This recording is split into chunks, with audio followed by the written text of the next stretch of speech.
सेवा शक्ती संघर्ष एसटी कर्मचारी संघाच्या माध्यमातून विभाग नियंत्रक यांची आम्ही भेट मागितलेली होती।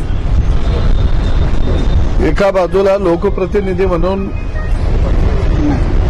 भेट मागितली असताना मी स्वतः त्यांच्या ऑफिसमध्ये आणि सर्व पदाधिकारी आम्ही आलो आणि ऑफिस उघडं ठेवून विभाग नियंत्रक यांनी पलायन केलेलं होतं। जवळजवळ अर्धा पाऊण तास त्यांच्या ऑफिसमध्ये बसून राहिलो। खरं बघितलं तर त्यांच्या विरोधामध्ये अनेक तक्रारी आहेत। बदल्या ऑनलाईन सुरू असताना विभाग नियंत्रक यांनी ऑफलाईन बदल्या केलेल्या होत्या आणि प्रत्येक बदली मागं 40,000 50,000 अशा पद्धतीनं पैसे कर्मचाऱ्यांच्याकडून घेतलेलं होतं। एमडीने त्यांना आम्ही सस्पेंड करू अशा पद्धतीत मुंबईमध्ये मीटिंगमध्ये आम्ही सांगितलेलं होतं, पण सस्पेंड तर राहिलं बाजूला, असा मनमानी करणारा या विभाग नियंत्रकाला खऱ्या अर्थानं एसटी महामंडळानं पाठीशी घातलेला आहे।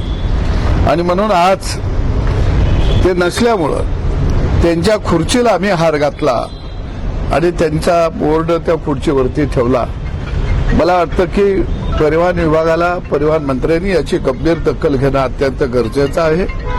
दुट्या लावत असताना पैसे घेतले जातात, जवळच्या लोकांच्या सोयीनुसार त्यांच्या दुट्या लावल्या जातात।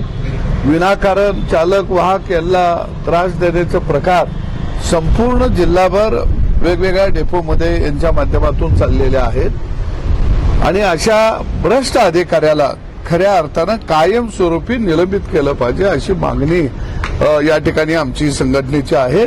आणि मी राज्याच्या परिवहन मंत्र्यांना गेल्या भेटून सांगणार आहे की आपण पारदर्शकपणानं काम करण्याचा दृष्टिकोन ठेवता, परंतु हे जे काय आपल्या जवळ जे काही दिवे आहेत, ड्युट्या आहेत, त्या ड्युट्यांच्यामुळं आपल्या पारदर्शकपणाला हारतळा बसला जात आहे आणि या अधिकाऱ्याला निलंबितच करावं ही मागणी मी परिवहन मंत्र्यांच्याकडे करणार आहे। काय म्हटलं?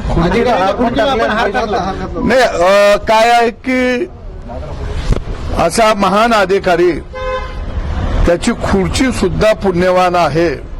आम्हाला वाटलं की हे महाशय खुर्चीमध्ये बसलेले नाहीत, पण ते ज्या खुर्चीमध्ये बसतात ही खुर्ची परिवहन विभागामध्ये एक आदर्श खुर्ची आहे आणि म्हणून आम्ही म्हटलं की त्या खुर्चीला हार घालू आणि आम्ही हार घातला आणि निघाल्याबरोबर ही अदृश्य शक्ती लगेच तिथं अवतरली, म्हणजे किती शक्तिमान हे आहेत हे यावरनं मला दिसून आलं।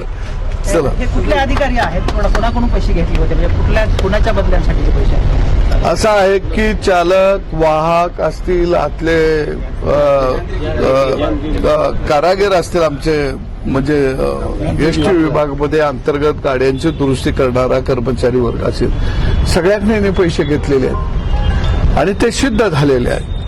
कारण ऑनलाईन बदल्या कराव्या असा एसटी महामंडळाचा आदेश असताना या भादरानं ऑफलाईन बदल्या केल्या।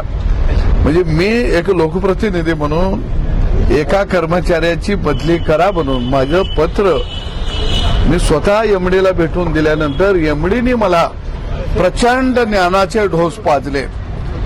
कुशेगावकर नावाचा माधव कुशेकर नावाचा कुसड्या हा एमडी म्हणून आज एसटी महामंडळाचा महाराष्ट्रामध्ये बसलेला आहे आणि हा माधवच आहे, ब्रह्ममान असणारा।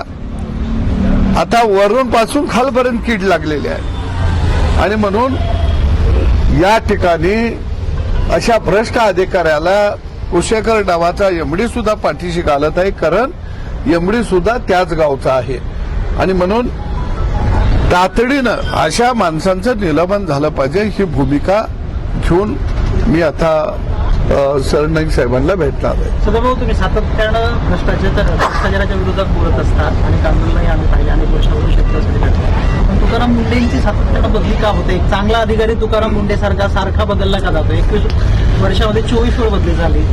काय आहे तुम्हाला मी सांगतो की एसटीच्या संदर्भामध्ये बोलायचं झालं तर एसटी हे गावगाड्याची खऱ्या अर्थानं बघितलं तर रक्तवाहिनी आहे आणि म्हणून खेड्यापाड्यातल्या गोरगरिबाला एक मोठं साधन हे एसटीच्या माध्यमातून खऱ्या अर्थानं उपलब्ध होत असतं आणि म्हणून या एसटीमध्ये काम करणारा जो कर्मचारी आहे तो 18 पगड जातीचा आहे, शेताभातात राबणार आहे, रोजगार करणार आहे, दऱ्याखोऱ्यात राहणार आहे. इथं जी काही मुलं आलेली आहेत ती काही फार मोठं शिक्षण घेऊन आलेली मुलं नाहीये.